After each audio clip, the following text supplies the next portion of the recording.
Hello, everyone. Welcome to Pizza for Aliens. Explain anything with squid. Imagine you're face to face with a friendly extraterrestrial. It offers a plate of something lumpy and purple. You'd like to reciprocate and want to describe pizza, but you share no spoken language. How do you get the idea across? Today, we'll use SQUID, a visual thinking tool from Dan Rome's book, Back of the Napkin, to show how you can explain anything clearly and using pictures. After this presentation, you'll be able to sketch with basic shapes, apply SQUID, reframe one idea for multiple audiences, and carry the method straight into your work. You might be thinking, I can't draw. Well, you can. Your eyes, brain, and hands are all built-in visualization tools. Add in a couple basic external tools like a paper and pen, and you're ready to draw. So go ahead and grab a pen and paper now because we will be drawing. With these tools and some simple basic shapes like circles, triangles, squares, arrows, and stick figures, you can communicate anything visually. Back to our alien encounter. The creature offers its mysterious purple food. You want to explain pizza. No words, only pictures. Take 20 seconds right now and pause the video to draw the first image of pizza that pops into your head. Ready? Go.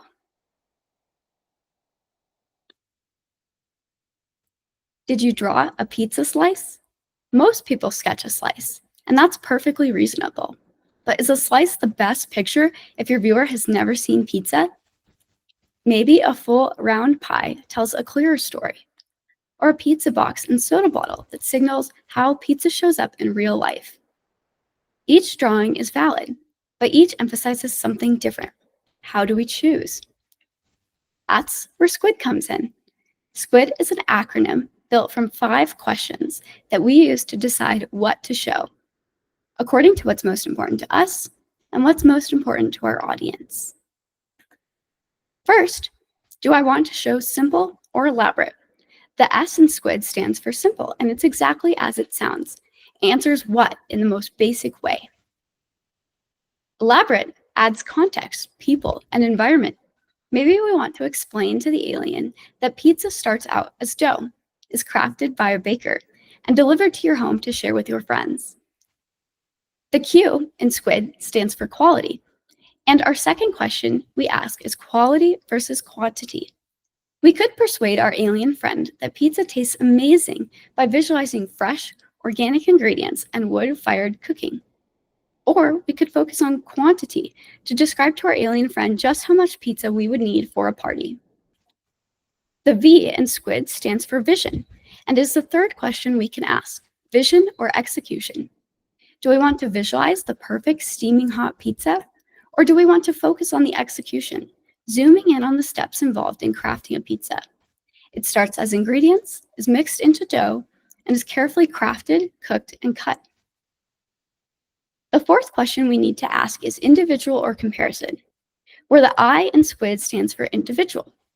Do we want to focus on one single slice of pizza, or do we want to try to compare pizza to the alien's familiar purple lumpy food? We can place pizza besides the alien's familiar food and highlight similarities and differences. Comparison works best when your audience already understands something else better than your subject. Last, the letter D in SQUID stands for delta, or change, versus status quo. We can show how a slice of pizza might transform over time with a bite taken out. Or we can show a static pizza slice, paused in time. To see SQUID in action, let's shift from aliens to 3 human personas: a child about to try pizza, a nutritionist weighing pizza against an apple, and a chef who wants to make pizza for the first time. How would you draw a picture of pizza for each of these personas in order to communicate the most important information? Well, by using SQUID, of course. Hopefully you still have your built-in tools and external tools like a pen and paper, because I'm going to ask you to draw one more time. From the personas we see on the slide, pick one. Then pick one of the 5 SQUID questions that you think would help that persona the most in explaining pizza. Remember, we have simple versus elaborate, quality versus quantity, vision versus execution, individual versus comparison, and delta or change versus status quo. Once you have your person and your squid question, redraw pizza. Pause this video now and take 60 seconds. Go.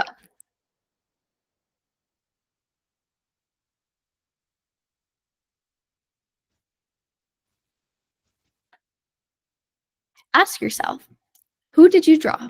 What question did you answer? And how did you make that decision? If I was explaining pizza to a kid, I would keep it simple or draw the vision. For a nutritionist, a comparison chart or the quality of pizza. For a chef, I would focus on the execution. Now, you might be wondering, how can I utilize SQUID in my own life? Well, do you need to summarize a machine learning model for a client? Show a vision storyboard to executives, but an execution flow for the software team? Want to brief stakeholders on a new web application? Use SQUID in order to visually communicate these complex ideas to any audience. And if an alien ever asks about pizza, you're covered there too. Pictures, guided by the 5 SQUID questions, can explain anything. Thank you so much for drawing with me today, and I hope everyone feels more confident in their ability to turn their next complex idea into a sketch using SQUID. Thank you.